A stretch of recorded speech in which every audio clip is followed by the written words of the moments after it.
Ever stop to think how much those little impulse buys on your phone are adding up to, and how many subscription payments are sneaking out of your bank account every single month? Before I started using Rocket Money, let me tell you, I had no idea. But the first time I logged in, I saved $435. I couldn't believe it. Rocket Money is a personal finance app that helps you find and cancel your unwanted subscriptions, monitors your spending, and helps lower your bills so you can grow your savings. I just love the dashboard. It shows everything in one place, even the subscriptions you forgot you signed up for. And if there's something you don't need, Rocket Money helps you cancel it. Plus, it alerts you if a bill increases or if something unusual pops up in your account. It's basically like having a personal assistant for your money. Cancel your unwanted subscriptions and reach your financial goals faster with Rocket Money. Go to rocketmoney.com/Kim today. That's rocketmoney.com/Kim. rocketmoney.com/Kim. Hey, welcome to the Kim Komando Show podcast for the weekend of March 4th, 2023. And let's get started. Here's hour one. I always like to begin with something interesting. And let me tell you, there has just been a ton of layoffs in the tech industry in the last month or so. Listen to these numbers. Yahoo is laying off 1,600, eBay 500, Zoom 1,300, Dell 6,650, PayPal 2,000. Now, again, this is just since January 1st. IBM 3,900, Groupon 500. Is Groupon even still a thing? I don't know. Microsoft 10,000, Google 12,000, Amazon 18,000. Okay, you get the drift. Now, even as all this is happening, guess who else is getting laid off? It's unbelievable to me. Hackers are reportedly getting laid off by these organized crime groups because we're getting better at fighting ransomware attacks, and we're not paying up as easily as we did, say, over the last 2 years. But could you just imagine the job interview? So what'd you do at your last job? Well, I planted malware on schools, police departments, the DOJ, and I demanded that they pay up or we would just destroy all their data. You know, pretty much run-of-the-mill stuff. But I went to hacker rehab, and I don't know if you've heard of it. It's called Anonymous Anonymous. Get it? Hacker rehab. All right. On that happy note, welcome, boys and girls and ladies and gentlemen, to this. It's America's largest show about all things digital, your most trusted source. It's called The Kim Komando Show because I just happen to be America's beloved digital goddess here with you once again. And you're about ready to get more tech smarts because every single thing is now a tech thing. And if you're a new listener, so glad that you found us. And if you're a regular listener, welcome back. And you can find my award-winning show on over 425 top stations across the United States. And streaming in your favorite radio app, just search for my last name, Komando, with a K, of course. And you can also get us as a podcast, as a webcast, 24/7, 3 months worth of archives. And we also have our interactive chat room and message boards, all kinds of great stuff. And you can sign up right now over at getkim.com. It's a 30-day free trial, so you can try it out. Once again, that's getkim.com. And a special thank you goes out to all of our listeners on the American Forces Network Radio that serves more than 375,000 American servicemen and women in 175 countries and 200 ships at sea. Get the Kim Komando Show. And I'm sure you have at least a few questions about something digital I can lend a hand to. And our T-Mobile Unlimited listener line is now open at 1-888-825-5254 is the way to join us. And if you're just too dang shy to come on a big-time radio show and podcast, I get that. You can email me your questions, yes, the old school way. Head over to komando.com, and in the upper right-hand corner, there's a link that says Email Kim.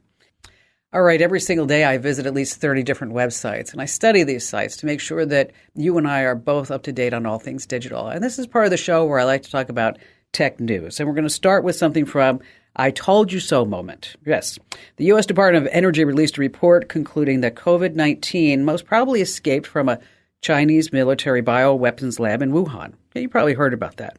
Well, maybe what you didn't know is that China began threatening, ready for it, Elon Musk.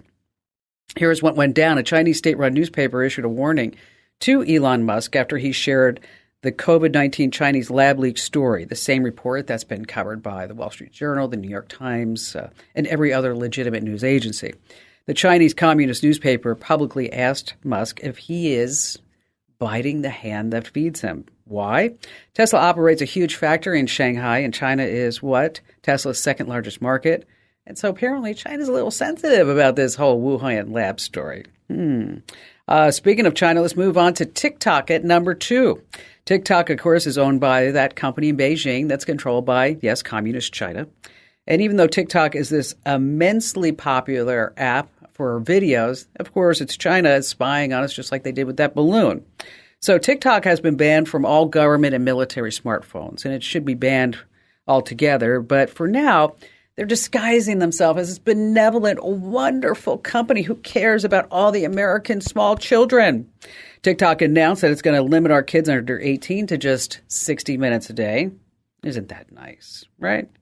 Don't be fooled. Kids can always figure out a way around this. But I was also thinking, I wonder if this policy is an attempt to deal with another problem. I'm talking about child predators, because where your kids spend most of their time online, the creepos will too. Number 3 on our list of 5 things, the tax man is coming.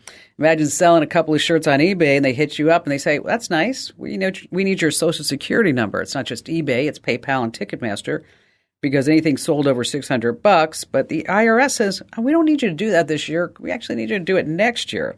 It's called the 1099-K. And it would have changed things for online sellers. If you sold anything over $600, you'd have to pay a capital gains tax. So as I mentioned, IRS says we're not ready for it this year, so it's 2024. And what about people who are transferring cash through PayPal or Zelle or Venmo? Yes, those transactions do account for income too. So a new simplified tax form contains only 4 lines. This is according to unofficial sources. I want you to listen, just 4 lines. 1, what was your income for the year? 2, what were your expenses? 3, how much do you have left? And number 4, send it in. Okay. You know where that's from? Reader's Digest 80 years ago. 80 years ago, that was written up as a good tax plan. And it still works today. All right, number 4 on our list this is really, really important stuff. And I want you to pay attention. Wearables and cardiac devices, they don't go together like, say, chocolate and flowers on Valentine's Day. Now, if you have a pacemaker or a defibrillator, or you know somebody who does, this is a really shocking thing. Fitness trackers like your Apple Watch, your Fitbit, or Smart Scale could interfere with those implants. Now, here's the thing. The devices use a special bit of sensing technology called bioimpedance, which shoots out these tiny electrical currents into the body to measure things like your weight, your body fat percentage, hydration levels. Smart Scales, Fitbits, Apple Watches, and so on, they rely on this to track your body measurements. But here's the deal. Researchers for the journal Heart Rhythm discovered that these small currents can confuse these implanted devices and cause them to malfunction. So if you have a defib, which can shock the heart, as you know, into a regular rhythm, these smart gadgets could trick the implanted devices into unnecessarily shocking patients. Wow. It's the exact opposite of what it's supposed to do. So bioimpedance isn't a feature in all smart trackers or all monitors, but it is in most of them. So if you or someone you know has a pacemaker or defib, do not use these sorts of devices, and contact your cardiologist and ask him if he knows anything about this as it compares to the brand that you may actually have implanted in your chest. And finally, this, coming in at number 5, phone thieves are using new tricks to steal from you. What? Yes, a new report out from the Wall Street Journal says criminals are exploiting an Apple feature that's designed for your safety, but it's letting you reset your Apple account in seconds. Here's what's going on. Say you're at the bar, you're having a little fun, and you're like, hey, you're kind of cute, and how about I send you a text with my phone number so we can keep in touch? Well, you open up your phone and you tap in that passcode. The stranger sees that passcode. They steal your phone when you're not looking, and then bam, they get in your phone, they lock you out of all your accounts in an instant, and then they steal your money. But with Apple, you can recover your account, right? Not if the thief has turned on what's called recovery key. That's a random generated code that you can use to reset your password and account. And if it's already enabled, Apple policies say that you cannot get into your account. So what's the safest bet with your passcode? It's the one that's still a little murky. I mean, you want to set up Face ID, but keep in mind criminals can still use that when you're sleeping. I know, there's always something. It's hard to explain why theft is wrong to a burglar because they tend to take things literally. That's right. All right, coming up, I have a very special guest who's going to be talking about how our mental health data is for sale. Yeah, get that. We're going to talk about social media sites and all the data they're collecting about you. I'm going to get really into specifics and also how you can stop your streaming device from tracking you. And of course, we have all of your phone calls, and you have me, Kim Komando.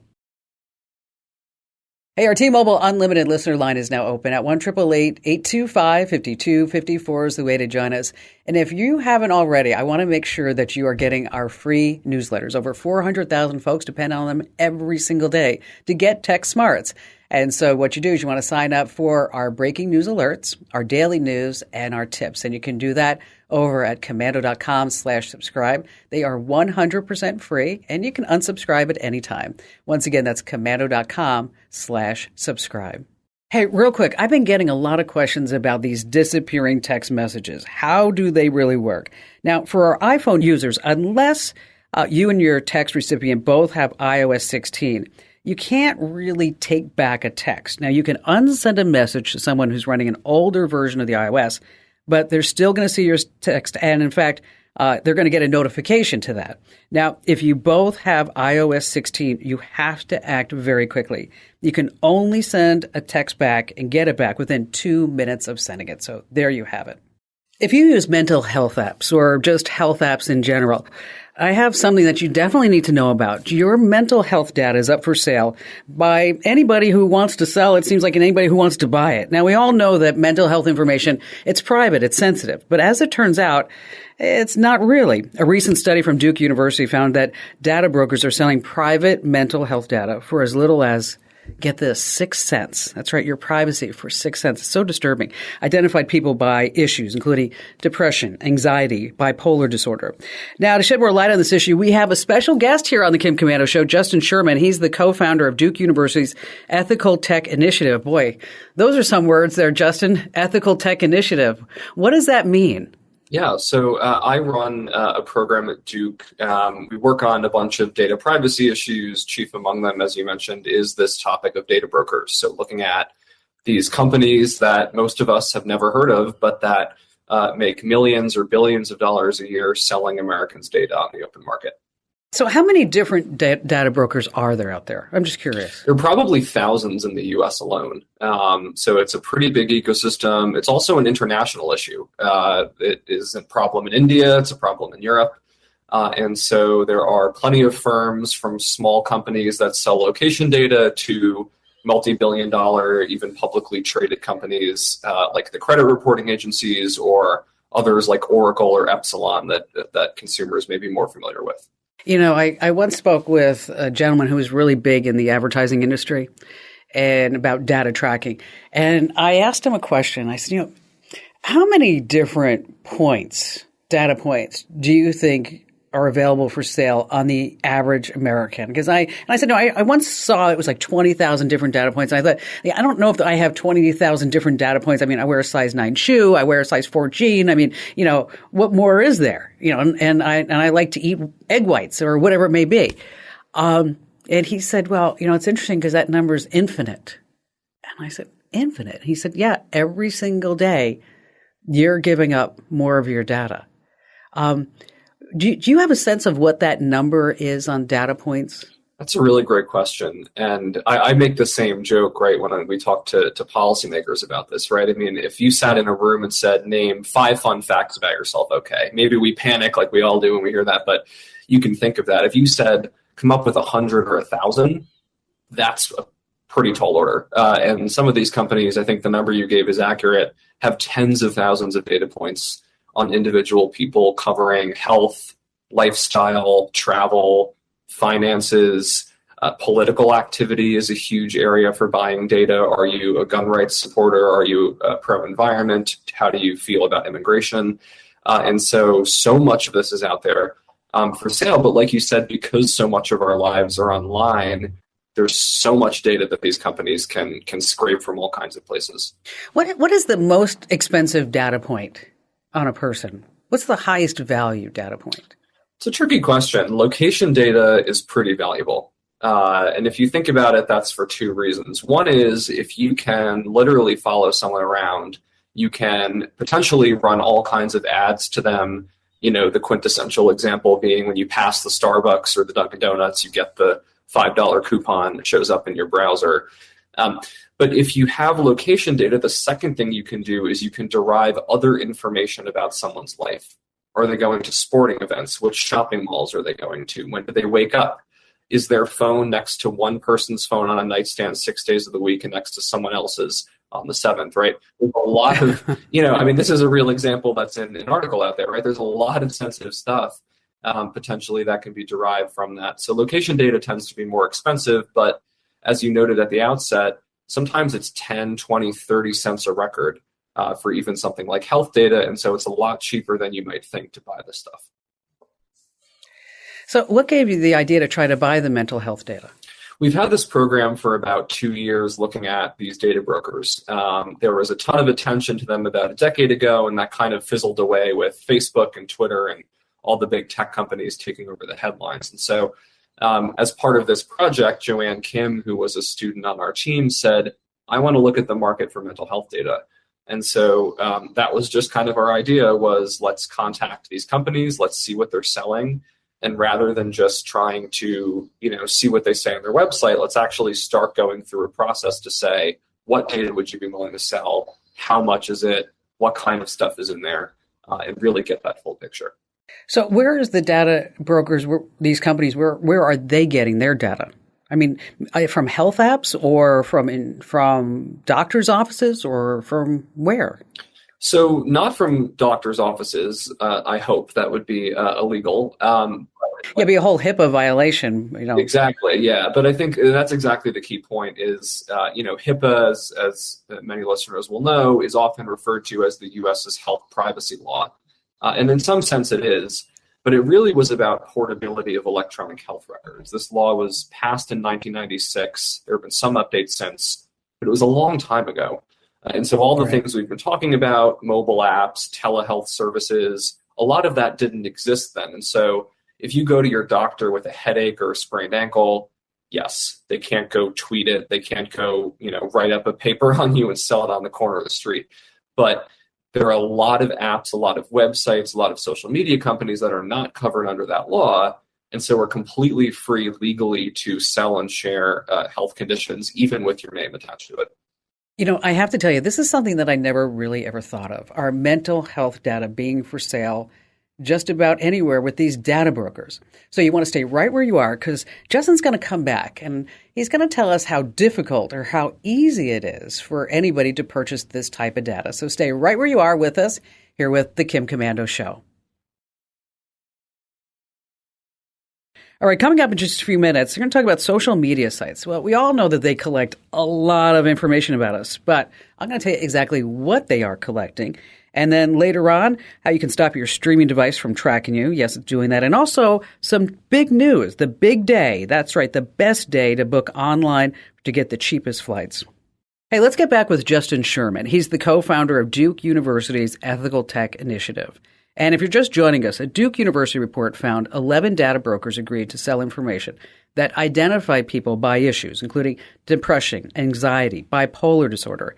And it also sorted them by demographic information, sometimes even getting the person's first and last name and their mailing address. So, Justin, how easy was it to get all this really, really personal health data? It was pretty easy. Some companies, some data brokers who sell this kind of data will do vetting on their customers. So if you go to them and say, I want a list of people in North Carolina with depression, they might say, well, what are you doing with it? Or who are you? Or why do you want it, right?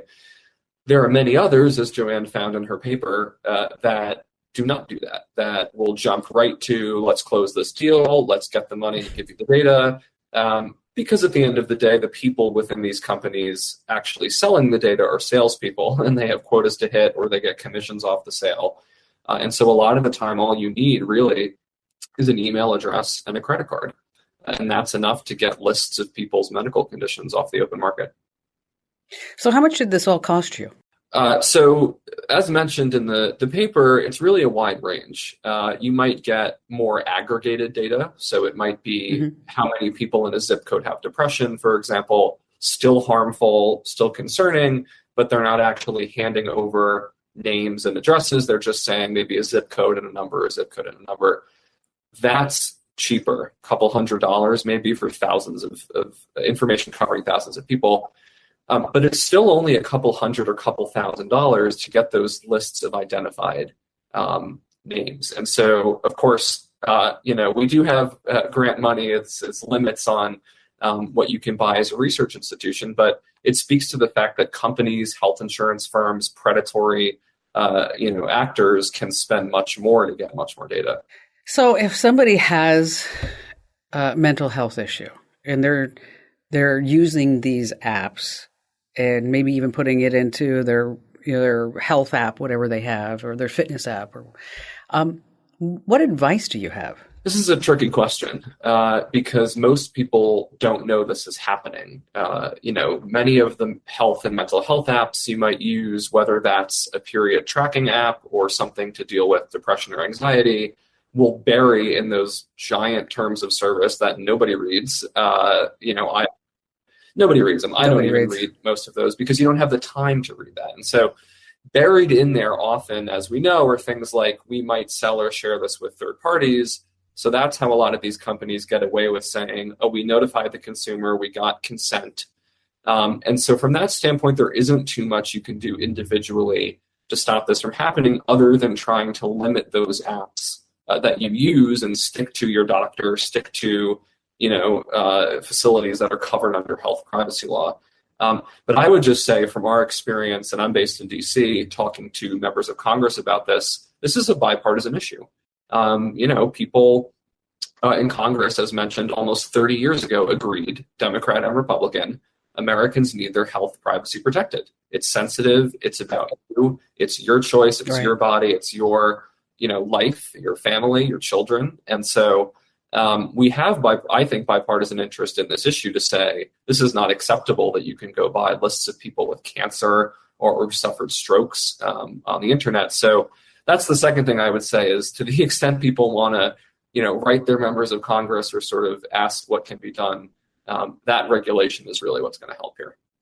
You know what? Thank you, Justin, for bringing this to my attention and then now bringing it to all of my listeners' attention, because I think this is a really, really important issue. And, we're so easy to give up our privacy. So because maybe we get a product for free and it's like, and as I tell everybody, if it's free, then you are the product. And it actually goes a lot deeper than this. And you may not realize all the ramifications of what you're putting into your phone in some app and then where it's going. And then suddenly in the mail, you're wondering why you're getting certain type of letters. And you're like, maybe they really are listening. No, they're not listening. They're selling your data. Justin, thanks for being here. Thanks for having me. So you might be wondering, how is this tracking happening? Well, you let it. You install an app, and in the legalese, it says that the app developer has the right to share or transfer data, that's the terms that they use, collected from users with third-party entities. Well, who are these third-party entities? Well, they're the advertisers, the marketers, and also the data brokers. Now, let me tell you, my USA Today column this week is all about how to turn off all this location tracking on your phones and your devices. You can read it right now at my site, komando.com, and next week it'll be over at usatoday.com in the text section. All right, we all know that social media sites collect a lot of information about us, but what exactly do they collect? And is there a way that we could give them a score? Well, luckily somebody else did the work for us. A company called Internet 2.0, they published a study showing which social media companies collect the most data. And then a company used Malcore, an automated analysis tool, to scan files and programs to detect malware and also to come up with a risk score. So these numbers are not on a scale of 1 to 100, but the higher the score is, the worse the app is in terms of privacy. So let's look at the apps going from the highest risk score to the lowest. Okay. Can you guess what is the app that collects the most data, the most nefarious app out there right now? Let me give you a hint. It starts with the letter T, TikTok. That's right. It is the worst social media offender, and remember, it's owned by communist China. 9 trackers, Facebook sharing. They have your Facebook analytics, your login. And then there are dangerous permission requests, location tracking, what you're reading, what you're writing, access to your network, access to your camera, your face print, your voice print, your contacts. Next on the list is Instagram. Instagram had trackers in the Facebook ecosystem, of course, because they're owned together. But they also had several dangerous permission requests: location, audio recording, your phone number, and the ability to put data on an SD card if you have one in your phone. Then came Twitter. High amount of dangerous permissions too: location, camera, contacts. This was also interesting. It also has the ability to prevent your phone from going to sleep. Wow. Snapchat is next on the list. And they have access to your location, camera, phone log, contacts, and again, that SD card. And then finally, there's LinkedIn, access to your calendar, your contacts, your network status, and also another permission that even can prevent your phone from going to sleep. So if you're using any of these apps, which I know everybody just said, I'm using TikTok, I know I shouldn't, or Facebook or Twitter or Instagram or Snap, over on the website, we have the exact steps that you need to take to turn off this tracking. And so you can still keep the app, but we want to turn off the tracking. And so whether you're on iOS or Android, head over to Komando.com. And then there's a link at the top that says Kim Show. And once you click there, you'll find a direct link to everything that I just talked about with these social media sites. I'll tell you, they are collecting a lot of information because you have permission manager, you got calendar, storage, and fortunately you have to go through each one and make the necessary changes.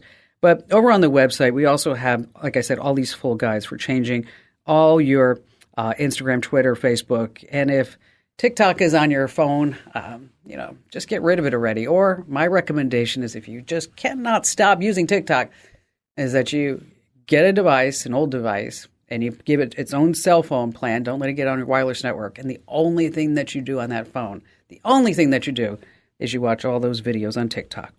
All right, coming right back, we have the best day to book online to get the cheapest flights. Of course, we have more of your phone calls and also your streaming device. You may not be thinking about it, but it's tracking you too. I know this stuff never stops, so stay right where you are here with the Kim Komando Show. All right, so you're all getting ready to take that next vacation. Now, you may have heard that it's cheaper to book your flights online on a Tuesday, but that's not the case anymore. According to Expedia's 2023 Air Travel Hacks Report, you missed it by 2 days. That's right. The best day to book is now Sunday. Now, knowing this day is the only tool you can use to get a great deal, you want to take a peek at a search site called Skyscanner. It has a price tracking feature, it scopes out flight prices over time, and it will send you alerts when the prices ever change. Now, of course, Google Flights does the same thing. You can search for flights, set up price alerts, specific routes, travel dates. I find that Google Flights is actually a little bit better than Skyscanner, but I know that some people, will say vice versa. Now, if you want a little help from some artificial intelligence, get the Hopper app. It's an app that offers price predictions for flights, hotels, car rentals, and they say that they're using all these AI algorithms. But gosh, isn't it so nice to be able to travel again? Yes, I love this. All right, back to the phones we go right now with John in Arlington Heights. Well, we thought of you when it came to an issue for the family, kind of America's Audible Help Desk or whatever. My son has recently purchased a high-powered computer. He told us the component list was designed for like rendering video or whatever, or graphics. Okay. And I don't know how much he's been using it for that, but he also maybe could use a little extra cash. And I was thinking if it is that high-powered of a machine, maybe I've heard of things like distributed computing and ways that you can rent out the processor, and just hoping you might have some leads on that and maybe some ways to make sure we're dealing with legitimate enterprises that would be doing that. That was the first thing that came to mind with me, John. I'm like, so many people got taken by when people were trying to do cryptocurrency mining, right, and then they never got anything from it. How much? I don't need to know the components. How much did he spend on the box? He didn't buy it. He built it from components, and I'd say our total component list was about 3,000. Okay. All right. So that's a pretty substantial machine then. All right. Let's talk about a few of them. One is called BOINC. It's Berkeley Open Infrastructure for Network Computing. It's BOINC. It's free, and what you do is you download the software, and then you choose which projects that you want to contribute to and let your machine use. Sometimes they're studying climate change. Sometimes they're trying to find cures for diseases. There's also something called Golem, and that's Golem.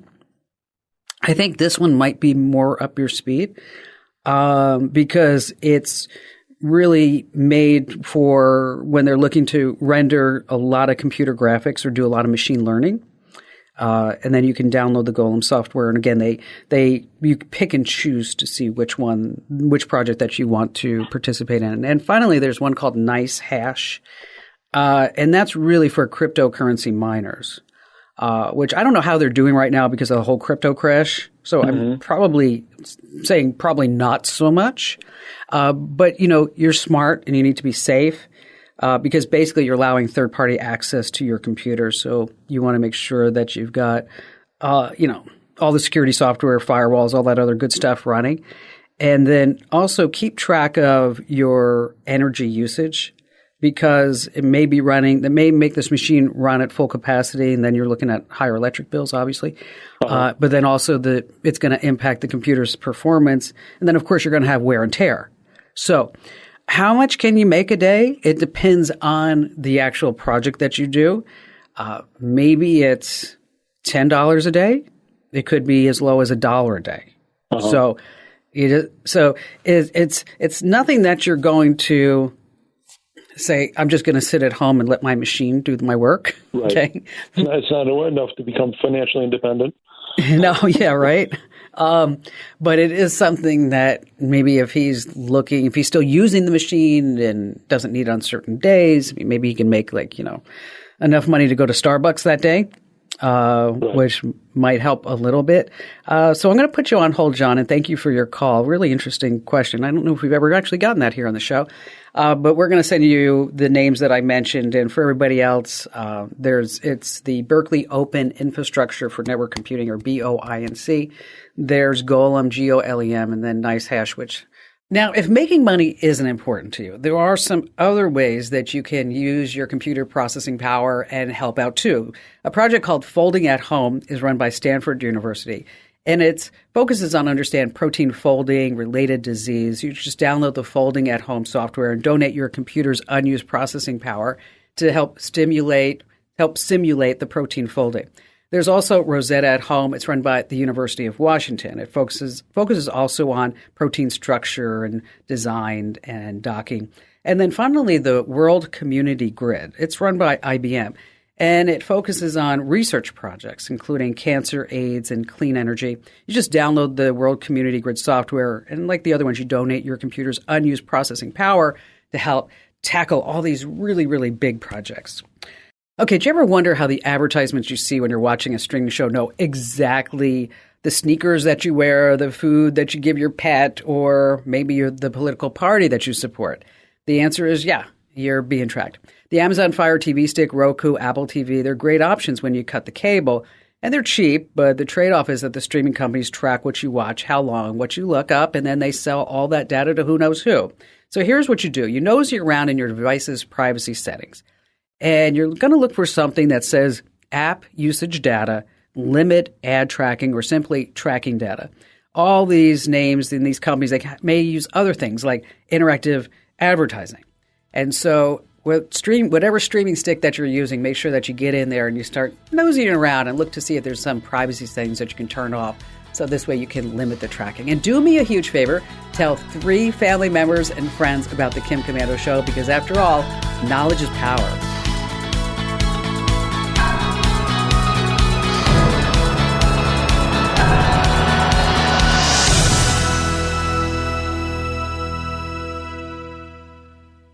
If you own a home, listen up. This is scary. The FBI is warning about a crime on the rise, home title theft. And it doesn't happen the way you might think. No break-ins, no stolen keys, just a forged signature on a single piece of paper filed with the county. In minutes, criminals can transfer the title out of your name, then use your ownership to drain your equity or even sell your home. The worst part, most people don't know what's happening until they get collection or foreclosure notices in the mail. That's why I trust Home Title Lock. When you visit HometitleLock.com/Kim, you'll get a free title history report and a 14-day free trial of their $1 million triple lock protection, including 24/7 monitoring of your home's title, urgent alerts to changes, and if fraud does happen, their U.S.-based restoration team will work to restore your title, covering costs up to $1 million. Don't wait. Protect your home and equity today. Get your free 14-day trial at HomeTitleLock.com/Kim. That's HomeTitleLock.com/Kim. Thank you for being a Komando community member. We do appreciate it.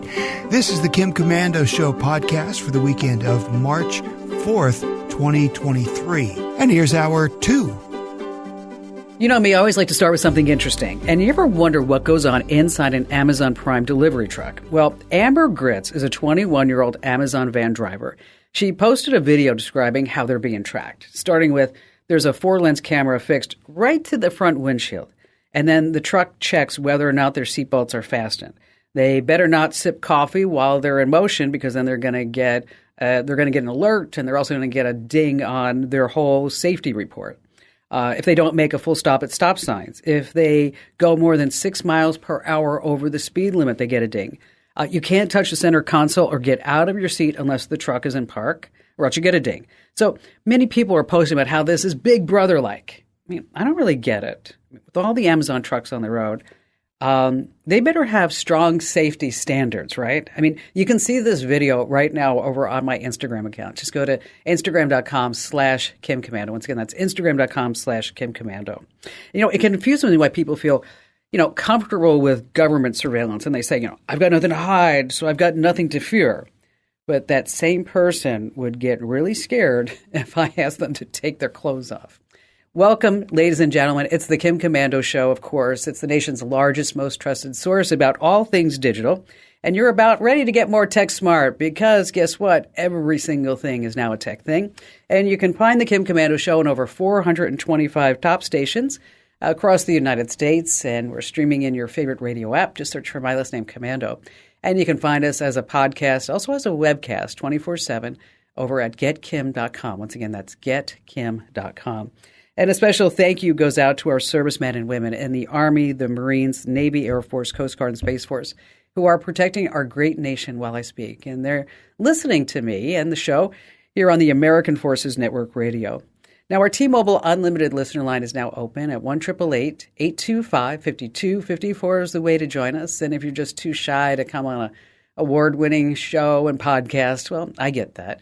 Just head over to the website. That's Komando.com. And in the upper right-hand corner, there's a link that says Email Kim. And I read every single note that you send me. All right, I drop by at least 30 different websites every single day to make sure that you're up to date about all things digital. And this is part of the show where I like to pass along the top 5 things that are happening right now in consumer tech, things that you're using, you're buying. And we're going to start with something that I wish I had a few months back.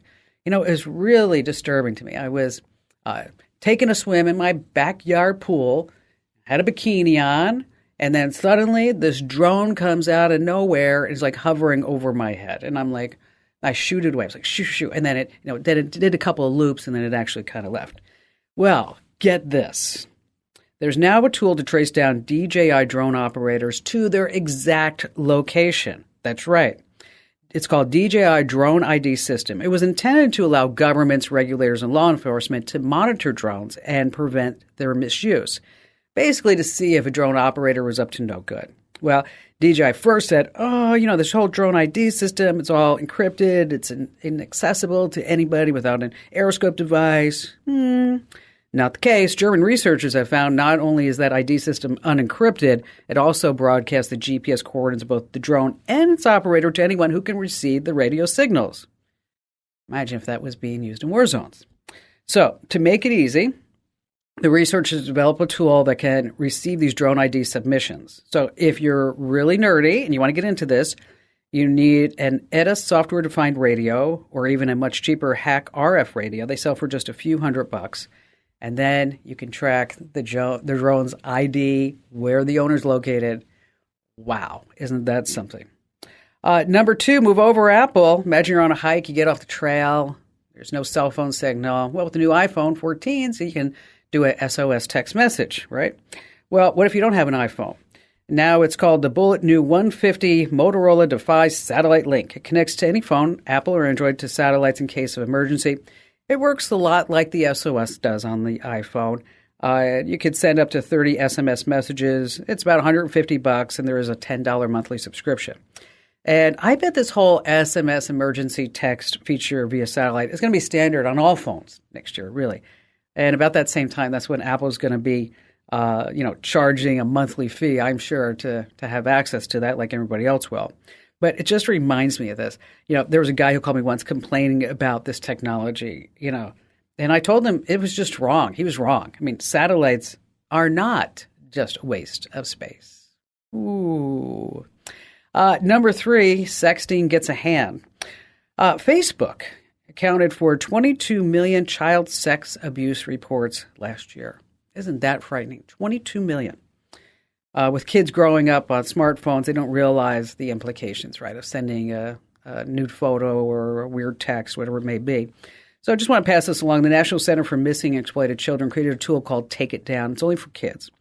So kids anonymously create their own digital fingerprint attached to an image stored in their database. Then they can submit requests to have this nasty content to be taken down. And adults, you think there are old videos or images out there, they say you could probably use this too. It only works on participating sites: Facebook, Instagram, Yubo, OnlyFans, and Pornhub. And moving on to number 4, let me tell you, there was a lot of Google news this past week. There's a haunted video floating around on YouTube. It's kind of a strange thing, right? It's a clip from the movie Alien. And get this, it's causing some Android phones to just reboot without warning. Like, there is truly an alien in there. It's a Pixel 6 or 7. They say that the clip is cursed. No, the aliens haven't invaded. We've got more information about that over on our site.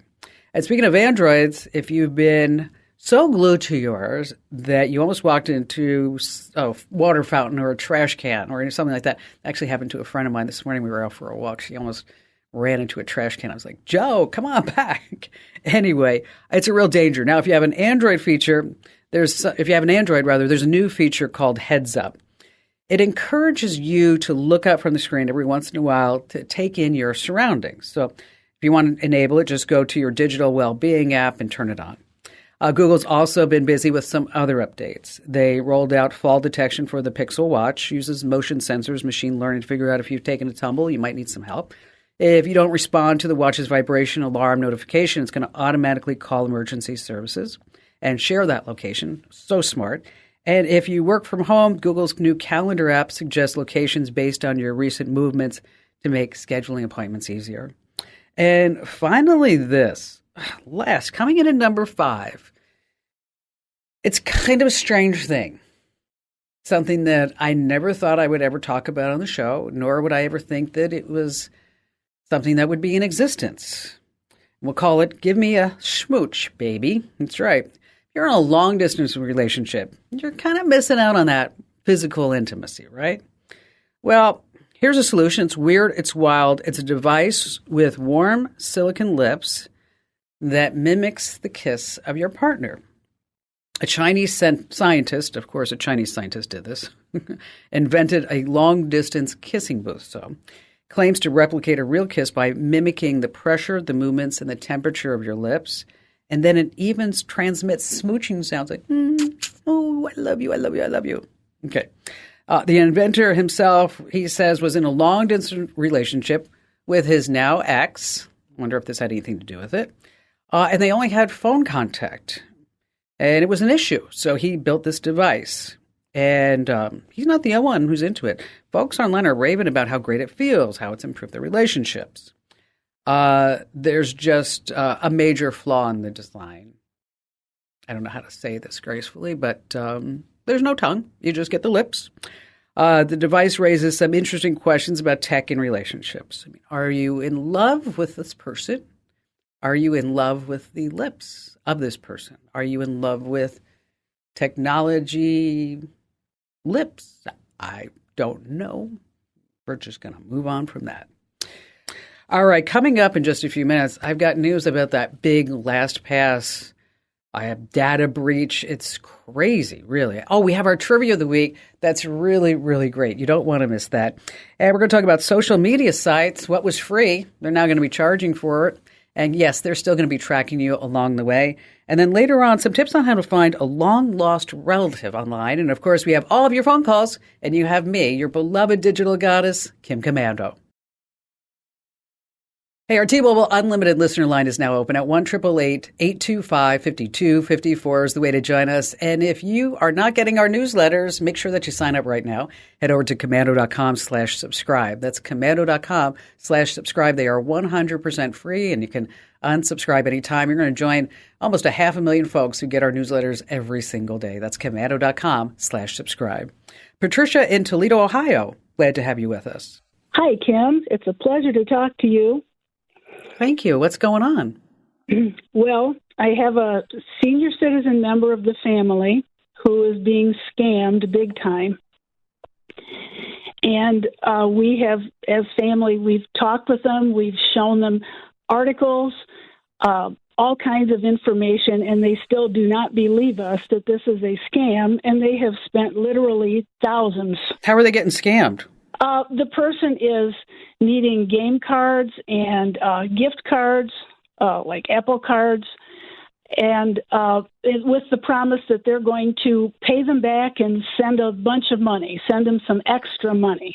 Oh, gosh. And, really? Yeah, and one of them is even going to get married with them. So it's just, it's so frustrating and heartbreaking, really. Yeah, it is. So I wondered if there's a way to find out who is sending it or where it's coming from, because with the grammar they use, I suspect it's not the United States.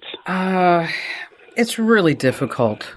I mean, it's very, very difficult. Mm-hmm. If you could maybe get not just an email address, but get into this person's email and get inside their email, look at the email headers. Mm-hmm. Okay. You might be able to get an IP address. Okay. And then you can find out where that IP address is located. Okay. But I will tell you that I don't think this is going to work. Yeah, probably. because let's say that you prove to this person that they are in Nigeria or India or wherever they're located. Right. Okay. Or Eastern Europe. And then they're going to go to this person and say, I just, you told me that you were in Florida. What are you doing in Nigeria? And they'll say, oh, well, we came on vacation. Because everybody goes on vacation to Nigeria, right? Or India. Right. So I don't think that's going to work. Oh. I think whoever this person is that they need they need counseling. Okay. Because, I mean, it's just, I mean, if you can say here, like you said, like here's newspaper articles, here's the Federal Trade Commission, here's the Internet Crime Complaint Center, but they are delusional and believing that whoever this person is loves them and they're sick and they need the money and they're in the military, they're on the oil rigs, wherever they are. Right. Okay. Right. Okay. You and I can sit there and spot this a mile away. Right. Yes. Okay. But sometimes they need a third person. Okay. Somebody who's not related to them. Somebody who's not close to them. Right. Okay. To kind of point them in a direction. Or that's been my experience. Mm-hmm. Let me give you another example. When you were a teenager, did you think your parents were smart? No. No. Okay. Oh, okay. Then suddenly you wake up in your 20s and you're like, dang, whoa, they are brilliant. Right? Exactly. Okay. So it's kind of like a smack on the head. Mm-hmm. And so that's kind of what you need with this person. If you if you ever want me to talk to him, I'll talk to him. Okay. Let them tell me their whole story, and then I'll sit and I'll say, hey, come on, dude, this is not, this is not happening. I mean, it's like, it's. I had a woman on the show not too long ago. She got scammed twice. Oh dear. She got scammed once by one guy that she thought was going to marry her. Mm-hmm. and was in the military and then took like, I don't know, $75,000 from her. But listen to this. She got scammed a second time. Oh. Because the second time, guy said, oh, you got scammed? Well, I'm a hacker. I can go get your money back, but I need $100,000 to go do it. Oh, no. Oh, my. Okay. So they're very, very creative, the scammers. And with this open AI, Chat GPT, they can be whoever they want to be, and they're getting the text written perfectly. They can mold themselves to what you are, and they run by scripts. And so, Patricia, if you want me to talk to your family member, again, I'm happy to do that, but I think really you need somebody who can do some counseling, and thank you for your call. Usually to see the IP address of an email, you're going to open up that email and then go to File and Properties, and then you're going to want to look for something like Internet headers or message headers, and that's where you'll get that IP address. It'll say received from or received by, and that IP address will be listed in brackets. Now, keep in mind that IP address you see may not be the actual IP address of the sender. As spammers and scammers, they have tactics to hide their true IP addresses, but it's always useful, maybe, in trying to identify these suspicious emails and also any potential scams. All right, I got to tell you about a big hack that happened. I'm talking about LastPass, yes, the password manager. Now, here's the thing. Last August, LastPass was breached. They said that no user data was compromised. But then in December, there was a new hack with LastPass. The attacker got some basic customer data, but no passwords or usernames. Okay, close one, right? Well, LastPass just dropped some bad news this past week. It turns out the second attack was worse than they thought. The attacker got into an employee's home computer, installed a keylogger, captured the master password. Yes, the master password. I mean, why is this information on a home computer of an employee anyway? Personal computer. And with that, the attacker got into the LastPass corporate vault that had encrypted and unencrypted customer data. So what's the lesson here? Get rid of LastPass. Do it. Just find a new password manager. Better yet, switch to RoboForm, one of our great sponsors. You can learn more at roboform.com/Kim. Stay right where you are. Our trivia is coming up that you definitely don't want to miss. Hey, it's time now for what I like to call Commanding the Tech World Trivia. All right, because we've all seen how the world has changed because of technology, but maybe you don't know some of these hidden stories, the backstories, the fun facts that makes our tech world go round and round. And so when playing Commanding the Tech World Trivia, you really have to think. And of course, we have a very special guest contestant every single week, and they are playing for a huge prize. I'm talking about an official Kim Komando Show fanny pack. And joining us this week for Commanding the Tech World Trivia is Jonathan in Denver, Colorado. Hello there, Jonathan. Hey, Kim. How are you? Good. What do you do there in Denver?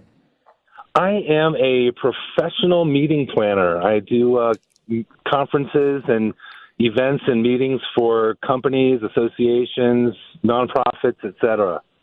Awesome. That's great. Okay, so you're going to be really good at this. I have a feeling. And we're going to talk today about habits. Like, for example, I have a habit. For lunch, it just seems like for the last 2 or 3 months, I put in a pan some spinach and onions and broccoli and egg whites, and then I put in like one piece of low-fat Swiss cheese on top, and then I top it off with salsa. Okay, so that's like a weird habit, right? That of mine.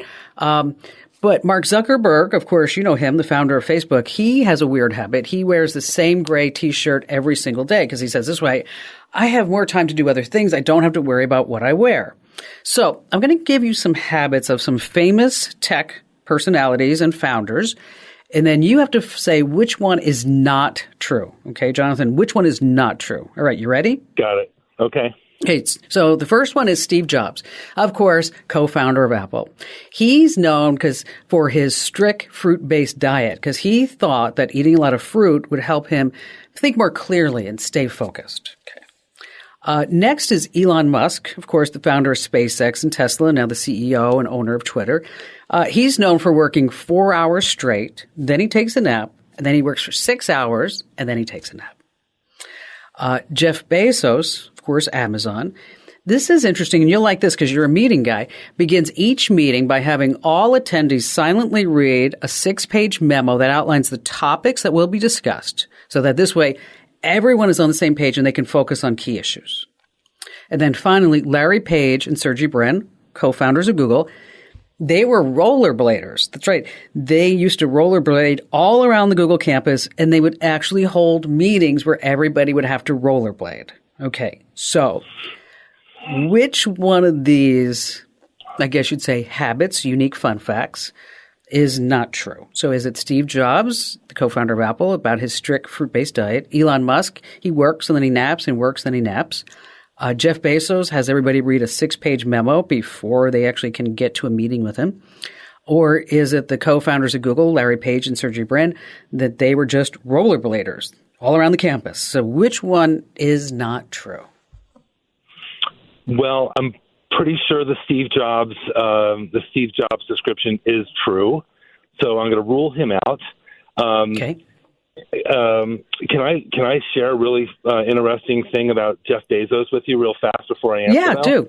Yeah, please so do. As one of my businesses before I went into what I do now is I planned high school reunions, and I actually planned Jeff Bezos' high school reunion. And have fun. He was the first person to pay to go to the reunion. Oh, that's great. That's awesome. Yeah. Anyway, okay, so I'm between Jeff Bezos and the Google guys. I'm going to go with Jeff Bezos, though. I think that story is not true. I think as a CEO, he would expect everyone to be prepared when they come in to speak to him, and not mandate that they have to read a document like that. So that's my answer, Jeff Bezos. Okay, so that's the final answer, Jeff Bezos. That's right. Jonathan thinks that one is not correct, and let's ask our judges. Oh, darn it. Okay, well, if you had to have one other guess, what would it be? One other guess. I'm going with the rollerblading Google guys. No, actually, it's Elon. It's Elon Musk. Elon Musk. Oh. He doesn't work for 4 hours straight, takes naps. He actually works about, he says, 100 hours a week. And he sleeps at his office much of the time, so this way he can save time on commuting. Isn't that crazy? Can I possibly get a third guess? No, I already gave you what the wrong one was. Okay, well, that was interesting. All right. Thank you. And he's worth, keep in mind, this morning I looked it up, he's worth $197.7 billion. He must be slacking off, right? Okay, so I know you have a question for me. How can I help you out? Yeah, so my wife, who actually is in the same business that I am, she has a MacBook, 14-inch MacBook with the M1 chip in it. And we learned recently that particular laptop does not support 2 monitors. And working on 2 monitors is pretty much a must these days. And we could never figure out why every time every time my wife would go and travel, she'd come back, reconnect the monitors to her MacBook, that it was always a lot of pain trying to get both monitors to work properly with the MacBook. So what I wanted to ask your advice on is, can you recommend, if we were to remove the 2 monitors and go to one larger monitor, like what I see in the stores these days and online are these big widescreen gaming monitors, if there is a good alternative to a single monitor that is, probably not going to be as wide as 2, and not as much real estate as 2 individual 27-inch monitors, but if there's an opportunity there to find something that might be better. Well, first of all, you sent me an email, and I did not know the answer to your question as far as with the MacBook, because I was surprised. And so I consulted with my very own IT genius. His name's John. Love him. And John says that you can hook these monitors up to the MacBook, but you have to use a Thunderbolt 3 dock that has something called Display Link technology. And he said that it would actually work with up to 3 external monitors. So you don't need to go buy another monitor. You just need to go buy the right dock from Amazon, and then you'll be able to hook up to 3 monitors. So that's kind of cool, right? And so what I'm going to do is I'm going to send you a link to one. It's $169. And so this way you can use the monitors that you have. But if you are interested in a larger monitor, some basic specs is that if you get a 4K resolution monitor, it's going to give you some sharp text and images, or you can go 1440.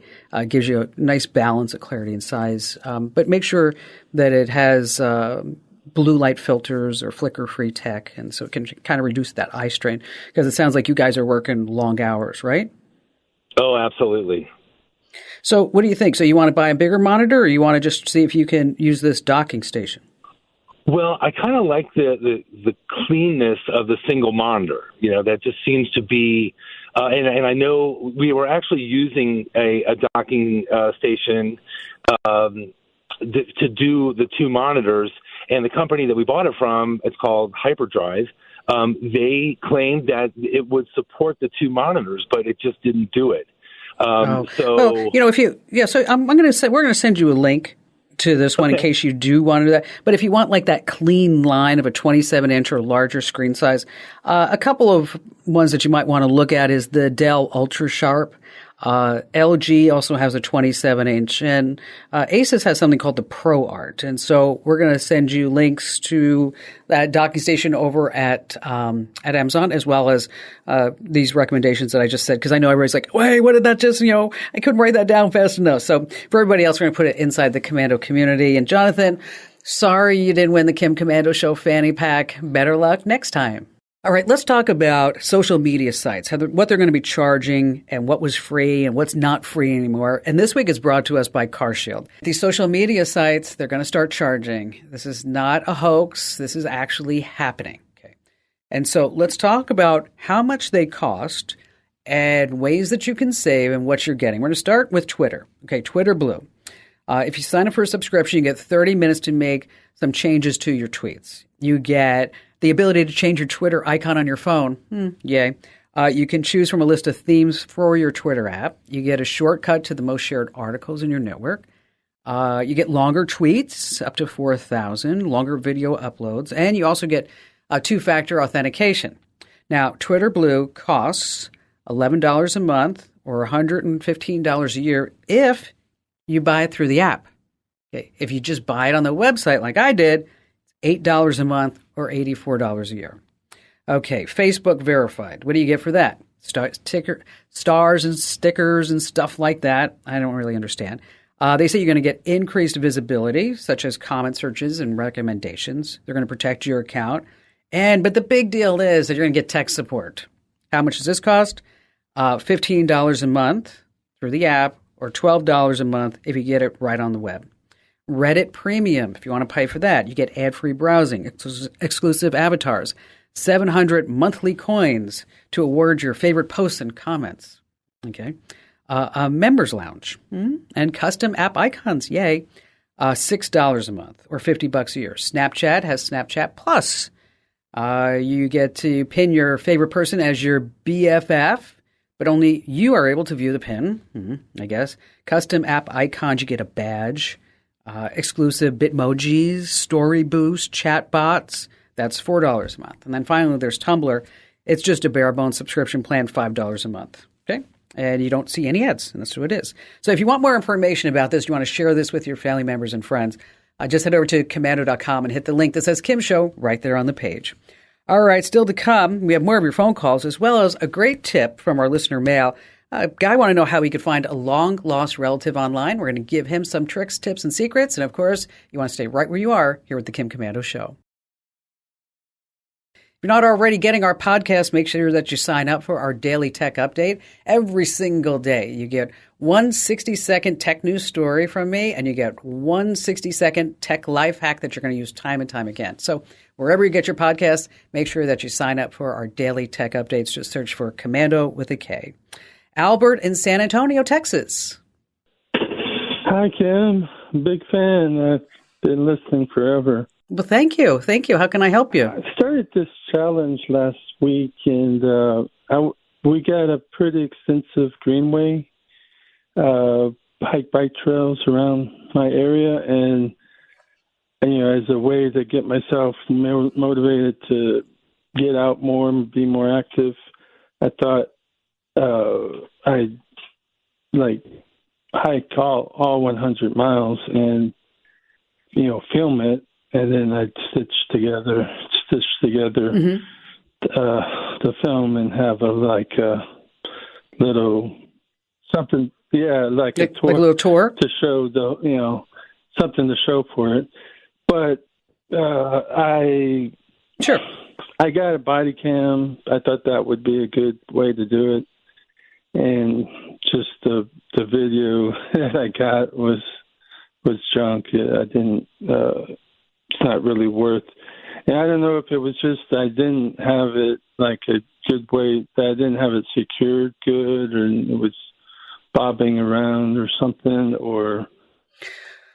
Yeah, that's tough, with a body cam if you are really wanting to create a nice video production that you want to put up on YouTube, and so people can enjoy it, maybe get motivated to go and visit it, and maybe even just put it on a background if it's nice to look at, and if there's some great sound along the way, and where you're, maybe you're talking along the way as well. So what kind of phone do you have? I got an iPhone. And how old is it? 10, 11. I don't know. I've had it maybe 2 or 3 years. Okay, perfect. All right.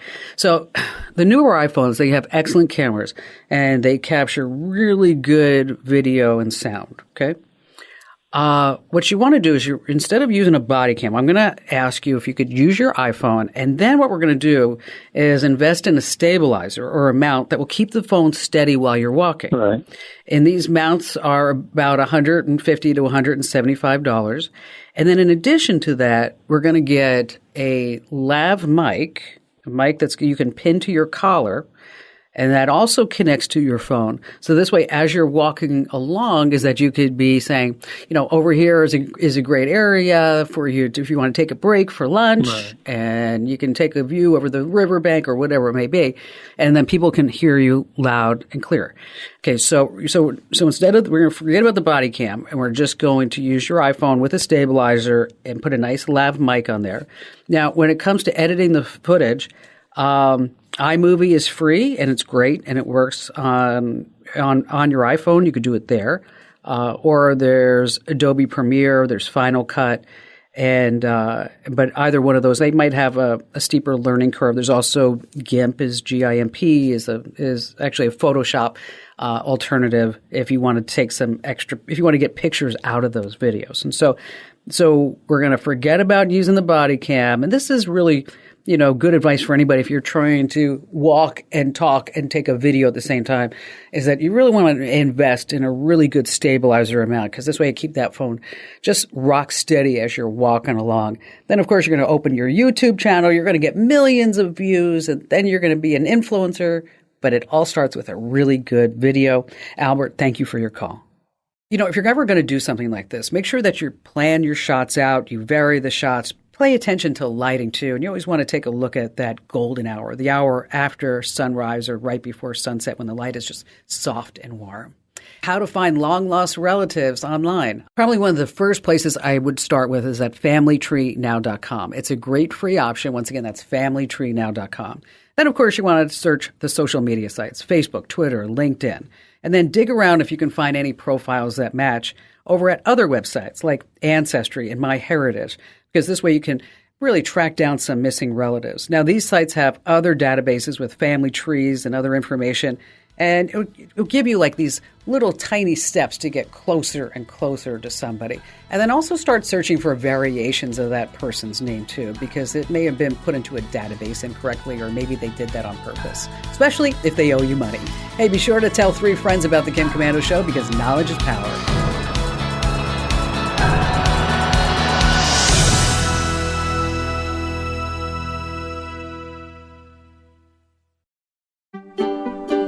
It's the Kim Komando Show podcast for the weekend of March 4th, 2023. We appreciate you listening, and here is hour 3.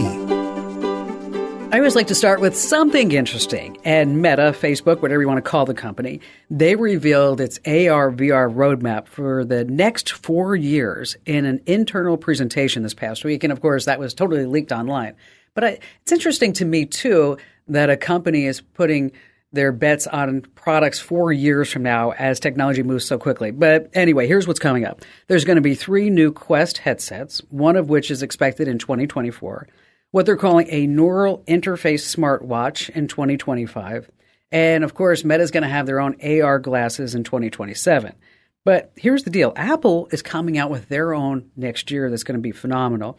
And I'm telling you, we're just going to be hearing a lot about AR and VR later this year, probably right around the holidays because people are going to want them as holiday gifts. And started thinking about this. I want to create a VR girlfriend, boyfriend simulator for people who are alone on Valentine's Day. I think that would sell like crazy. Maybe call it eBay. Ooh, I know. That was a good one. I heard you laugh. And on that happy note, welcome. It's the Kim Komando Show. I am, of course, America's beloved digital goddess here with you once again. It's the nation's largest show about all things digital, your most trusted source.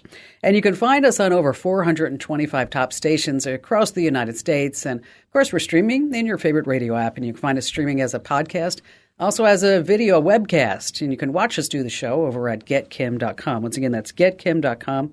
And a special thank you goes out to all of our listeners on the American Forces Network Radio in 175 different countries. And thank you, guys and gals, for your service. We totally appreciate all of you here at the Kim Komando Show. And our T-Mobile Unlimited listener line is now open at 1-888-825-5254 is the way to join us.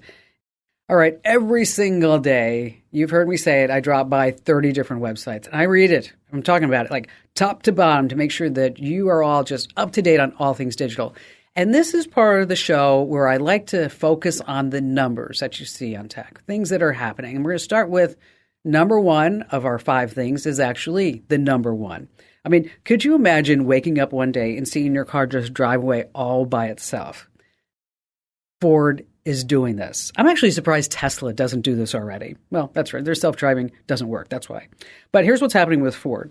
Is that they're taking the human repo guy and gal out of it. They can remotely trigger your car to drive itself back to a more public place or straight back to the dealership.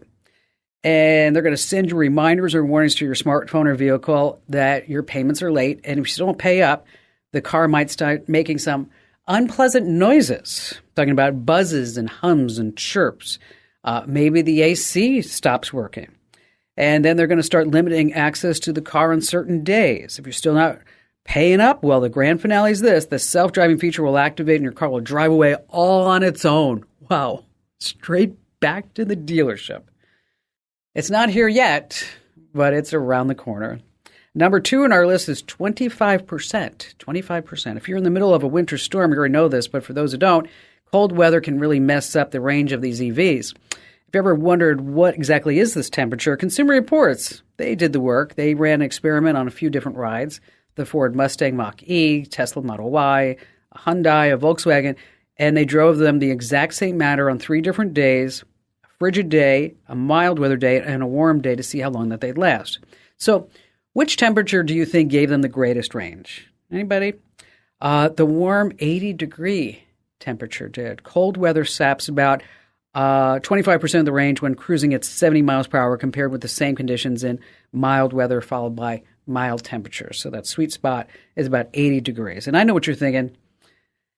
I like my temperature like I like my rock and roll, Kim, from 67 to 74. Yes. All right, number 3 on our list, there's 3 new voices for this creepy Bing AI. You've heard about it. I don't know if you've heard this story or not, but the New York Times journalist was hanging out on Bing, and the Bing AI actually said, "You're married, but you don't love your spouse. You don't love your spouse because your spouse doesn't love you." Wow. That's an AI. I wonder if it was true. I wonder if there was some truth to it. Maybe it was because this guy was totally going all over this.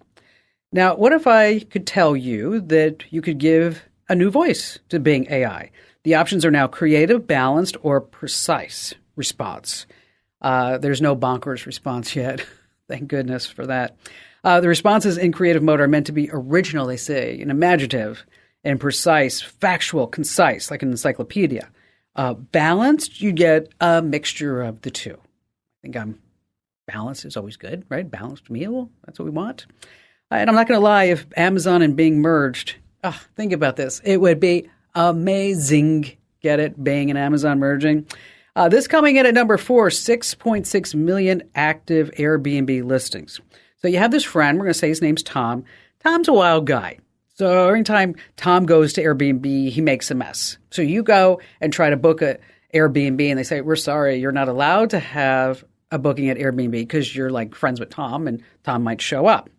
So here's what's going on. As safety precaution, Airbnb, sometimes they say bans users because they're likely to travel with another person who's already been banned. And even if you're not like that crazy friend of yours, you could get out of this banned list, by the way, by appealing the charge. And an even bigger use, under the radar, this is really interesting to me, that Airbnb has been doing background checks on the folks who are renting and also the folks that are hosting. Vice News reports that since 2016, they've used a site that completes background checks in less than a second. Wow, isn't that something? Now, I started thinking about this with Airbnb, and maybe because I watched this old movie. I don't know if you remember The Shining. Do you remember the movie The Shining? It starred Jack Nicholson and Shelley Duvall. Oh, and that line, all work and no play makes Jack a dull boy. And there was also the other line, here's Johnny. It's Johnny. All right, but today for the movie The Shining, the description would be a little bit different. Think about this. The description of the movie would actually be, a family's first Airbnb experience goes very, very, very wrong. And last, this coming in at number 5, 300 new words and 1,500 revisions. What's going on with that? Cakeism, hellscape, nearly wed. Okay, these are some new words. Some of the 300 new words and 1,500 revisions to some old ones that were added to dictionary.com this past week. So let's play a little game. I want to see if you know what some of these mean. Number 1, cakeism. Does anybody have cakeism? Well, okay, this one's easy. Kind of means like I'll have my cake and eat it too. Number 2, hellscape. It's like it's something that you just can't get out of. Like me doing the laundry is hellscape. I hate this. Petfluencer. Okay, that's easy. A person who gets a large following on social media because of their dog, their tortoise, or their horse, or whatever it is. And bedwetting. What do you think bedwetting means today in 2023?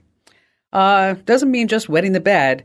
It means the exhibition of emotional overreactions or being a coward. Okay, so you could use this in a sentence. He is such a bedwetter. I hope he sleeps with an electric blanket. All right, coming up, we're going to tell you the secret to discover your Facebook friend rejection list.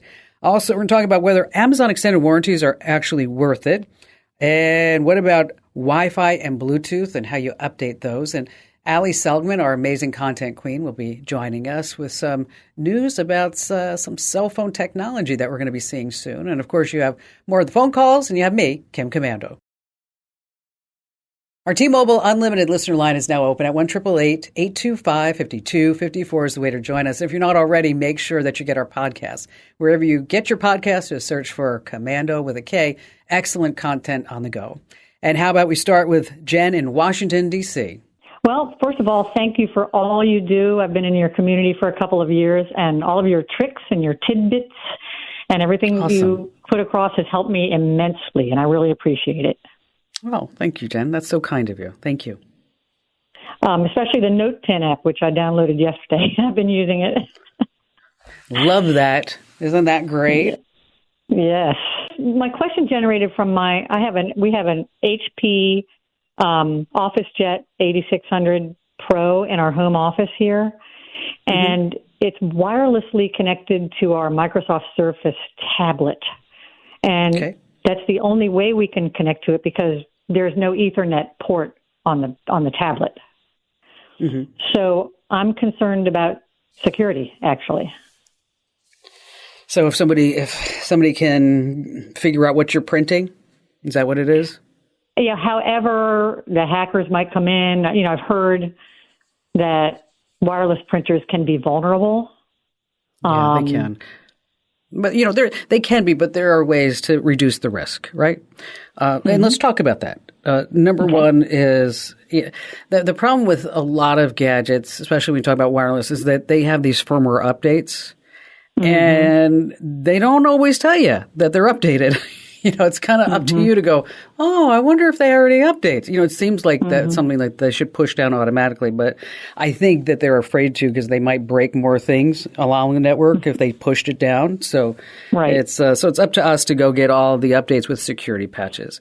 I'm not sure if that printer supports encryption, but you might want to look, just do a quick search with that make and model to see if it does encryption. Because sometimes if the printer does offer encryption, that it will protect the data as it's transmitted between the printer and all the other devices that are on the network. Of course, you're going to have a strong wireless network password, and you're going to have strong passwords. You're smart. You got all that down. Right. And then, unfortunately, like you said, the only way that you can print from the surface, right, is to do it wirelessly because there's no USB port. So now what do we do? So it's just a matter of putting all these steps into play and really just enable that encryption if you can. Jen, let me ask you a question, and I want you to answer very, very honestly. Okay, do you get the newsletters? Yes. Okay. Now, I've heard a lot of complaints over the years with the newsletters. Okay. Number one, the ads, right? Okay. There's a lot. They're ads. Okay. Number two is that maybe there are too many newsletters. Would you agree with that? I would agree. And I've gone in and I've, checked off a couple so I don't get as many. But they're so valuable to me. I mean, from A to Z, it helps me, just getting off the search sites, getting out of those and little tips and tricks about using. Yeah. Well, the reason why I bring that up is that in a couple of weeks is that we are doing a major overhaul of the newsletters. Ooh. Okay. And what that means is that there are only going to be 2 ads in the newsletters. Okay. And the information that you need to know is going to be in the newsletter. So you don't have to click out. We are only going to send 2 newsletters a day, the news and a tech hack. And then when I say 2.5, news in the morning, tech hack in the afternoon. And if there's like a data breach or something big that we need to there's going to be alerts. Okay. So what I want you to do, and since you're a member of the community, which I think is fabulous, is that when you get the new newsletters, is I want you to tell me what you think. Okay. And I want you to be brutally honest. So if there's something that we could be doing better, Jen, I want you to tell me. Okay. Because you get what we're doing, and so you could just drop me a note through the website. I read every single one, or in the community, just drop me a message right through the community because I read all of those too. And if you're wondering, like, what the heck is the community? Well, where have you been? You can join the Komando community over at getkim.com. So this way you can watch me do the show. You get the podcast, the webcasts.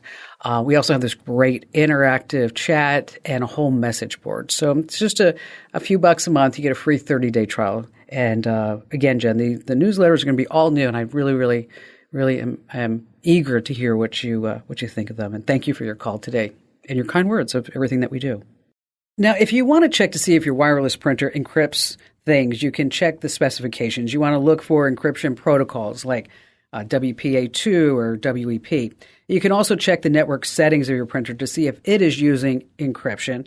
Just access the printer's web interface by entering its IP address in any web browser, and then go to the network settings or wireless settings page and look for any options that say security or encryption. Now, if your printer does not support encryption, that's when you want to start using a VPN to make sure that everything is all safe and secure along the way. All right, so you're on Facebook. You're like, I wonder if John and Bob and Mary and Tom actually became friends with me all those years ago. Well, okay, maybe they didn't. There's a secret hidden list that will tell you the truth. It just takes 4 easy steps. Number 1, you go to Facebook and you click on the Friends button in the top left corner of your screen. Underneath that, you're going to see friend requests. And then in really small writing, you can see the whole shebang where it says view sent requests. And from there, you can get the whole list of everybody in the world who's just avoiding you. You can scroll through and check out all the people who have turned you down or they just never responded. I mean, I don't know about you, but it doesn't really matter to me. But if you ever want to do that, we have the steps also written out in great detail over at the website. That's komando.com. Hey, we have some big changes coming with our email newsletters. And so I want to make sure that you guys and gals sign up right now. We've heard the complaints over the years. You send out too many. I agree. The ads are a lot in the newsletters. I agree. And so if you haven't already checked out our newsletters, make sure that you sign up right now. If you signed up in the past, the new versions will be coming out here in just a few weeks. So sign up at komando.com/subscribe. And by the way, after that, we got a brand new website coming that you're going to love as well, because guess what? Less ads. Yes, you're going to love everything. Stay right where you are. Be talking about some new technology that's coming for your cell phone here on the Kim Komando Show. All right, coming up in just a few moments, we're talking about, are these Amazon extended warranties worth it? You know what I'm talking about. You buy something on Amazon, this box pops up and says, do you want the extended warranty? And you're like, I don't know. Should I say yes or no? Should I say yes or no? And then later on, updating Wi-Fi and Bluetooth. And joining us right now on the show is Allie Seligman. She's our amazing content queen over at komando.com. And so, Allie, the Mobile World Conference was happening this past week. Oh, my gosh. I've been waiting all year. You too? No, it's so funny because I always get invitations to it. Yeah. I sit there and where was it this year? Barcelona. It seems like is it always in Barcelona? It seems like it's always in Barcelona. But yeah. Yes. That maybe it does move around. It just seems like every time I hear about it, it's in Barcelona or Germany, someplace like that. So this Mobile World Conference, this is like where every smartphone maker, any technology related to a smartphone, any gadget, power source, whatever it may be, new pop sockets coming out for your smartphone. It all happens there. So you didn't go. I did not. Right? I know you did not go. But you did a tremendous amount of research to tell us about some technologies that are coming our way. So what do you think is the biggest one? Oh, man. I think when we go through these, me and you should give them a little cool or lame. So let's start with one that I think is pretty cool. Okay. This is actually for all the tech nerds out there. You've probably heard of a water-cooled PC, where instead of all the fans and normal things, actual water or another liquid runs through to cool down the machine. What about a water-cooled phone? Okay, this was from OnePlus. They call it Active CryoFlux, which sounds very fancy. Wait, I'm sorry. Active what? CryoFlux. Yes. CryoFlux. Yeah. I wonder how they came up with that name. I mean, did they just all sit around and say, well, it can't be passive. It should be active, right? Cryo sounds cool, right? Yeah. Okay. Yeah. Okay. Well, why does this matter? We all know that the hotter, or maybe you should know, the hotter your phone battery gets, the worse it is for your battery. And so the idea of a phone that could stay a lot cooler is pretty cool, especially for charging. That's why charging is limited. You can't charge a phone super, super fast because it gets really hot. That's one reason, right? Speaking of that, Xiaomi, a Chinese company, they showed off a modified version of one of their phones. This thing fully charges in 5 minutes. And then it reports everything back to Communist China at the same time. All right, well, ignore that part for now. But the idea of the super fast charging, right, that's pretty cool. That can't happen unless you can keep the phone cool, among other things, yes. But man, wouldn't that be nice? 5-minute charge. Okay. I think that would be pretty awesome. Yeah. That would be amazing. Yeah, yes, I would like that. A cool for me, for sure. Motorola, they are now owned by Lenovo. Who knew? This one, I'm a little bit on the fence about this one. It is a rolling smartphone. So it starts out about 5 inches tall. And depending on what you want to look at or how big you want it, it can grow up to 6.7 inches. So you have your littler phone that can open up to be a bigger phone. I saw a Lenovo laptop last week that does that. Yep. Where the top of the screen just pulls up and then you can make it as big or as small as you want. And I thought, it's a novel idea. I think it's probably a good idea. One that I would probably use. Yeah. But then I said, Lenovo ties to communist China again. Maybe not so cool, right? I think it's a little bit better in laptop form because you expect that to be a little bigger. That's the one downside. It looks like of this prototype of the phone, it's pretty thick because the screen has to go somewhere, right? So it's going to be kind of one of those, remember like an old PDA, how it was a pretty big thing in your hand? Yeah. It was. Mm-hmm. Yes. Yeah, they'll be more like that. Well, and so is my iPhone. My iPhone's pretty big in my hand. It's skinny though, right? But it's... Yeah, that's true. Yeah, you're right. Okay, we've got another one for the nerds, Qualcomm. Perhaps you know that name. They most likely made the chips that make your phone do everything it does. They introduced the iSIM, which sounds like an Apple product. It's not.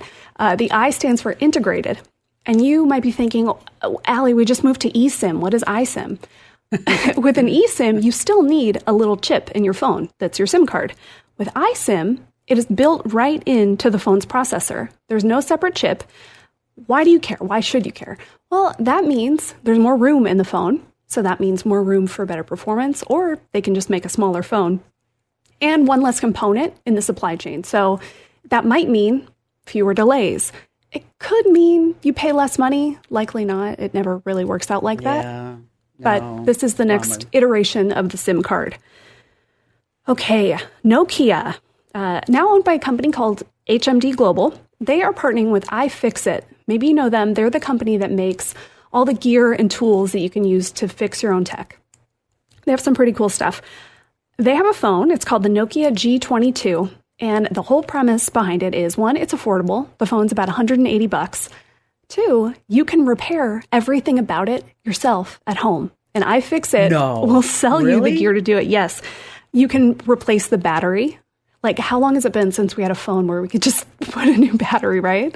Forever. Yeah. 5 minutes to replace the battery. You can replace the screen easily yourself at home in 20 minutes.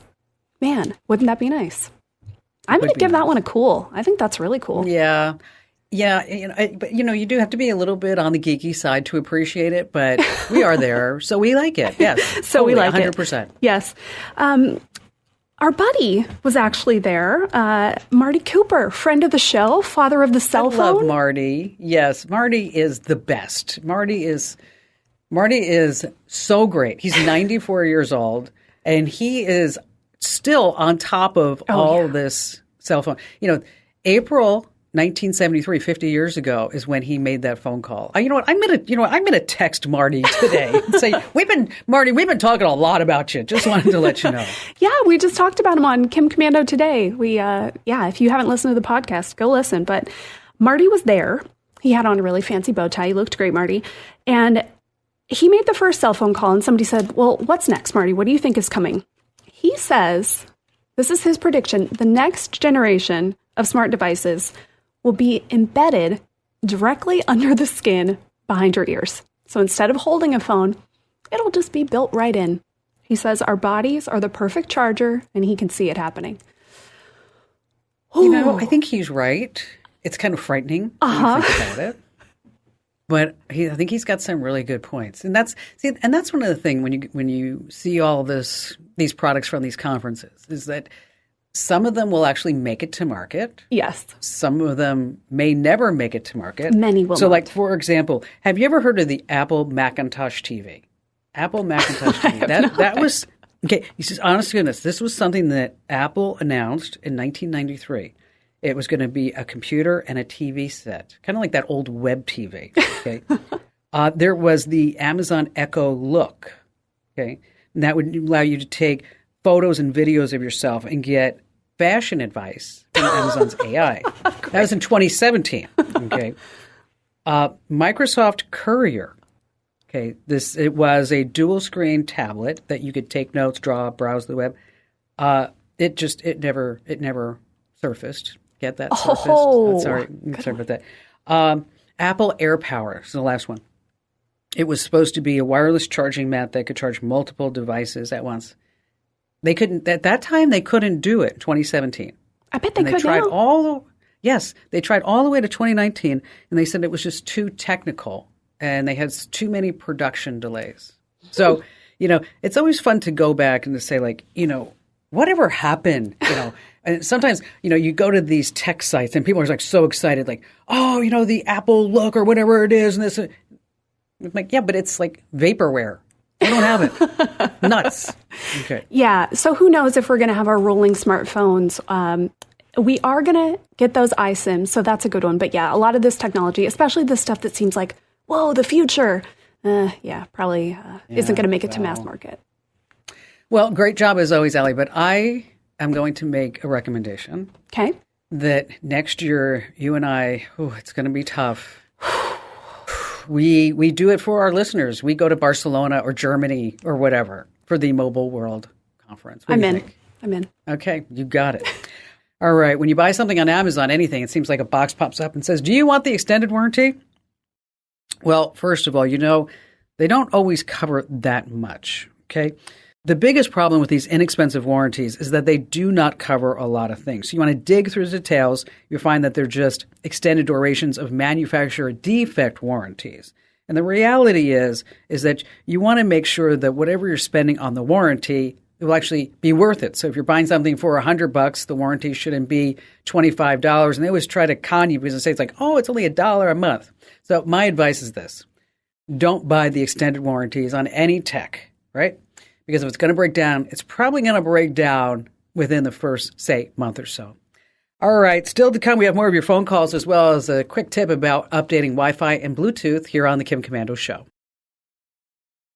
All right. Back to the phones we go with Elaine in Austin, Texas.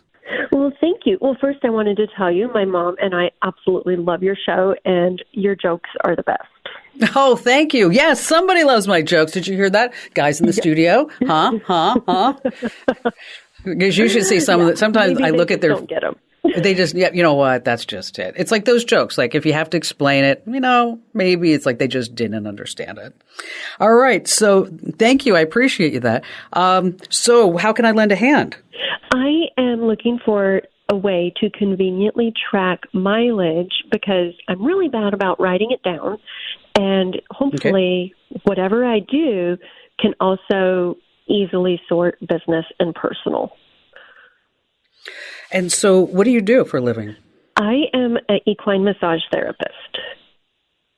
Are you really? Yes. That's awesome. It is the best. I love it. How did you get into that? I started looking for something to help my old horse age gracefully. And I found a certification course called the Masterson Method. And I was like, okay, we'll go and we'll try this out.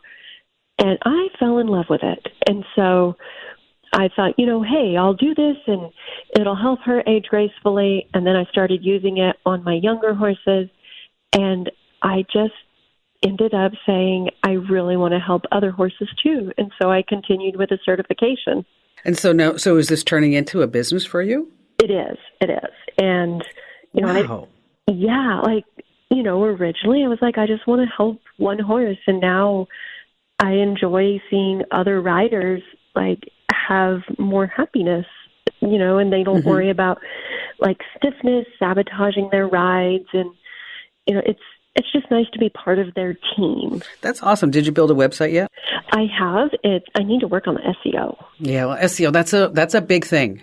Okay, that's a big. Yeah. We're working on that too. It's a big target. One of the things that we found is that instead of us going after the top keywords for SEO, the ones that are probably owned by the likes of Fox and CNN, is that if we really try to get the keywords, say 10 to 20. We have a better shot at it. So you might want to try that. Although your business is so unique, it seems like that would be fairly easy for you as long as you have some good blog posts and enough word keywords in there.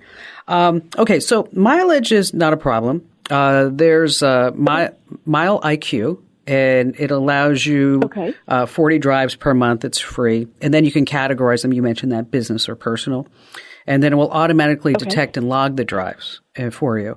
Another one is called Everlance, and that's free for up to 30 trips a month. And then after that, of course, you have to pay. But the Everlance includes expense tracking and reporting. So, it depends on which one that you actually need. Okay, that's helpful. So is there anything else I can lend a hand with? At this moment, no, but I will surely let you know when there is. Okay, now I understand you had a joke for me. I do have a joke for you. So, you're always talking to us about the security of our passwords, right? Yes. And I got to thinking, and I was like, I wonder what Forrest Gump's password would be. And I'm pretty sure he would have 1 Forrest 1. That's a good one. I like that, Elaine. Thank you. Awesome. Well, you know what? Good luck with your business. And if you ever need a hand with the marketing or anything like that, be sure to let me know because I'm always here for you. Elaine, since you're getting started with your business, what you want to do is start looking at some apps for scheduling and managing your client appointments. Like there's Acuity Scheduling. Square Appointments is actually really good because this app allows you to book appointments, customer profiles, and send automated reminders. Best of all, it integrates totally with Square's payment processing services. All right. When it comes to software updates for your computer, I know you're all over it. But even if you're a security pro, it's easy to forget that other devices need protection too. I'm talking about your Wi-Fi and your Bluetooth. Many software updates and patches fix these major security problems in the software and the apps on your device. But what about the inner workings of your tech? Well, that's another important story. We have critical components like Wi-Fi and Bluetooth. They need updates too, driver updates. And to put it simply, drivers are these files in these components that tell your device how to behave. And if you don't keep them up to speed, your tech could be totally vulnerable. But you can do something about this. On your computer, take a look inside Device Manager. Head over to the website of the manufacturer of whatever that device is. And there you can download and install the latest driver software. Now, here's a pro trick. Search the site using the name of your device and then update, and then boom, you just got it. Now, I don't know if you know this. The name and the symbol for Bluetooth are based on the Danish-Norwegian king, Harald Bluetooth. That's right. He had 3 wives and 4 kids between them, and one of them became his heir. In other words, the Bluetooth paired successfully. I know. Tell 3 friends about the Kim Komando Show because you know it. Knowledge is power.